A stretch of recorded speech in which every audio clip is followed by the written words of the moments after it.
Hello friends, आप देख रहे हैं आपका चैनल शेयर बाजार विद आयुष। और दोस्तों, बात इस वीडियो में करने वाले हैं हम विप्रो के बारे में।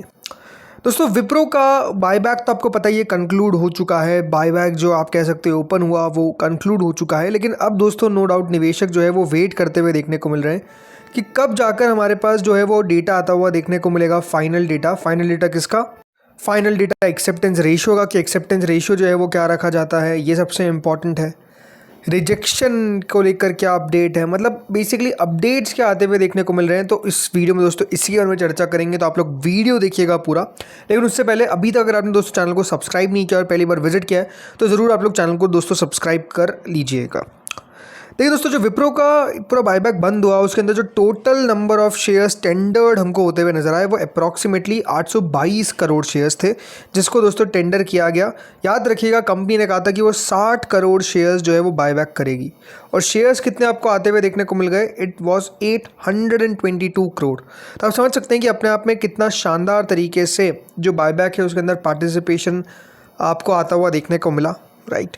इसमें हमारे लिए जो इम्पोर्टेंट था कि रिटेल के लिए कितना सब्सक्रिप्शन जो है वो आता है, मतलब रिटेल कितना यहाँ पर बायबैक के अंदर पार्टिसिपेट करता है।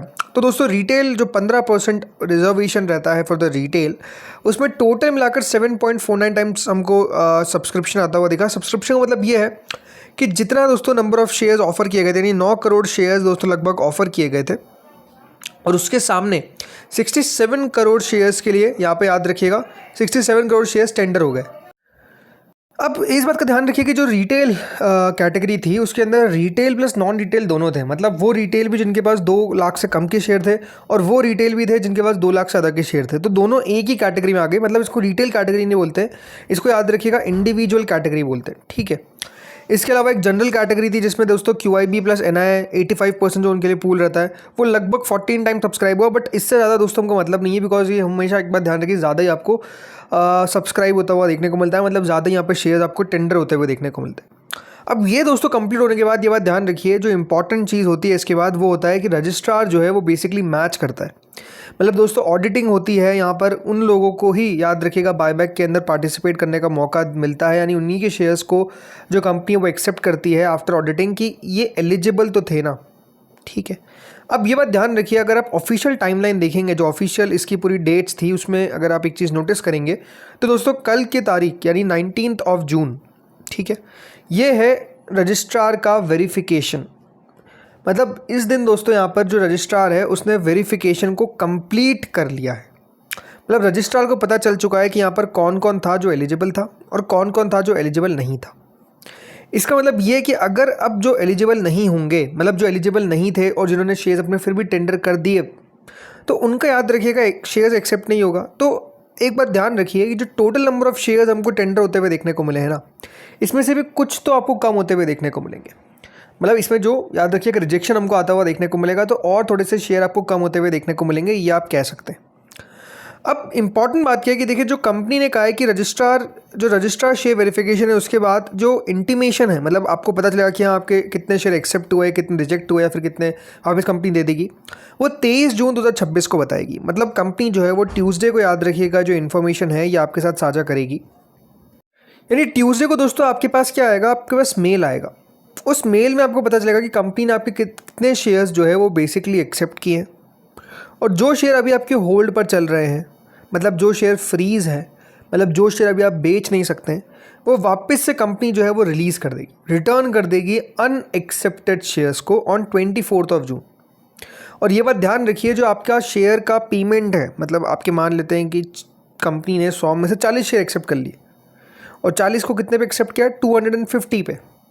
तो जो 250 का पेमेंट है, यानी 10,000 रुपये का जो पेमेंट है, वो कंपनी जो है वो आपका उसी दिन क्रेडिट कर देगी। कितने, कौन सी तारीख को? 24 जून तक। अब होता क्या है दोस्तों, बहुत बार इसको प्रीपोन कर दिया जाता है। प्रीपोन मतलब समय से पहले ही, मतलब हो सकता है कंपनी 23 को आपका पैसा डाल दे, हो सकता है कंपनी की जो पूरी प्रोसेस है वो 23 को ही कंप्लीट हो जाए, तो ये प्रीपोन भी हो सकता है। बट एक बात ध्यान रखिए, 24 तारीख से लेट नहीं होगा, और 24 तारीख तक तो यहाँ पर आपको जैसे मैंने कहा वेट करना पड़ जाएगा अगर कंपनी पहले नहीं करती है। तो ये दोस्तों डेट है। अब अगर एक्सेप्टेंस रेशियो के बारे में बात करते हैं, तो देखिए जो फॉर्मल डेटा बताता है, मतलब 2023 का अगर मैं बात करता हूँ, तो जो ER था, एंटाइटलमेंट रेशियो, वो 23.4% का था, और उसके सामने एक्सेप्टेंस रेशियो आ गया था 77-78%।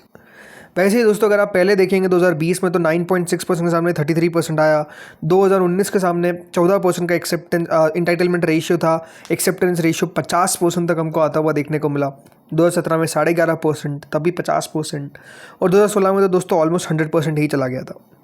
सो अब यहाँ पर दोस्तों अगर मैं बात करता हूँ 2026 के बारे में, तो आपको पता ही है इंटाइटलमेंट रेशियो 19.67% आया, मतलब 11 शेयर कंपनी जो है वो आपसे लेगी। इंटाइटलमेंट रेशियो का मतलब, जिनको अभी भी नहीं बता देता हूँ, कि इंटाइटलमेंट का मतलब ये है कि कम से कम 20% आपके शेयर जाएंगे। जो मार्केट का अनुमान लग रहा है वो है दोस्तों लगभग 37-38% का, कि इतना जो एक्सेप्टेंस रेशियो है वो आपको आता हुआ दिखेगा। मतलब कंपनी जो है वो आपके 100 में से 38 शेयर जो है वो ले लेगी। अगर इससे और ऊपर आता है तो अपने आप में अच्छी बात है, बट मेरे हिसाब से दोस्तों कम से कम 35% मान के चलिए जो आप एक्सेप्टेंस रेशियो रहता हुआ देखने को मिलेगा। क्यों? बिकॉज इंटाइटलमेंट रेशियो अच्छा था, और जिस तरीके से जिस तरीके से शेयर्स टेंडर किए गए उस हिसाब से भी जो डेटा आता है वो ये बताता है कि यहाँ 35% तक जो एक्सेप्टेंस रेशियो है वो हमको आता हुआ देखने को मिल सकता है, और on the higher side it can go around 45% also. जी हाँ, अब मैं 45% तक कह रहा हूँ। तो ये एक्सेप्टेंस रेशियो जो है वो हमको आता हुआ देखने को मिल सकता है, बट नो डाउट अभी तो हमको, जैसे मैंने कहा, वेट करना पड़ेगा जब तक फाइनलाइज नहीं हो जाता है। और 23 तारीख को याद रखिएगा, आपको सारा जो जानकारी वो पता चल जाएगा, आपके पास मेल आ जाएगा। जैसे ही मेल आएगा आपको मैं सारी इन्फॉर्मेशन प्रोवाइड कर दूंगा। बट बात क्या है, और 23 तारीख को सारी जानकारी आपको पता चली जाएगी। हाँ, अब एक और जो सवाल उठता हुआ देखने को मिल रहा है, एक और जो क्वेश्चन उठता हुआ देखने को मिल रहा है वो यही है कि क्या रिटेल, मतलब ये जो पूरा विप्रो का बायबैक हुआ, इसमें क्या रिटेल सही में धोखे में आ गए? क्योंकि रिटेल हो या फिर कोई भी हो, मतलब अगर किसी ने सिर्फ बायबैक के पर्पज़ पे दोस्तों विप्रो के शेयर को ख़रीदा और उसने 200 से ऊपर ख़रीद लिया, 210 220 पे ख़रीद लिया, तो उनके लिए थोड़ा सा झटका ज़रूर हो गया। रीज़न सिंपल है कि दोस्तों जो शेयर का प्राइस है वो अपने आप में काफ़ी स्लिप हो गया। मतलब अभी जिस तरीके से 180 के आसपास ट्रेड करता हुआ देखने को मिल रहा है, किसी को नहीं पता है कि दोस्तों ये 180 पे टिक भी पाएगा कि नहीं टिक पाएगा। बिकॉज अपने आप में देखिए आईटी के लिए एक बहुत बड़ा चैलेंजिंग पीरियड देखने को मिल रहा है, चैलेंजिंग टाइम देखने को मिल रहा है। जिस तरीके से याद रखिएगा एक्सेंचर के नंबर्स पर रिएक्शन हमको आता हुआ देखने को मिला, स्पेसिफिकली कमेंट्री के ऊपर, वो बहुत ही ज़्यादा ख़राब था। और इसके कारण दोस्तों आपने देखा कल के दिन फ्राइडे को कि इन्फोसिस जो था वो 7-8% टूट गया, टीसीएस गिरता हुआ देखने को मिला, विप्रो तब भी कल उतना नहीं गिरा। बट अब सवाल ये है कि दोस्तों विप्रो के बायबैक कंप्लीट होने के बाद क्या शेयर बच पाएगा? बिकॉज ये है कि जिन लोगों को अपना शेयर बेचना होगा वो सेल भी कर देंगे, राइट? कोई बड़ी बात नहीं है। जिसने सिर्फ विप्रो के शेयर खरीदे थे फॉर द बायबैक पर्पस, वो हो सकता है कि दोस्तों यहाँ पर आपको जैसे ही बायबैक खत्म होगा आपको एक सेलिंग प्रेशर आता हुआ देखने को मिलेगा।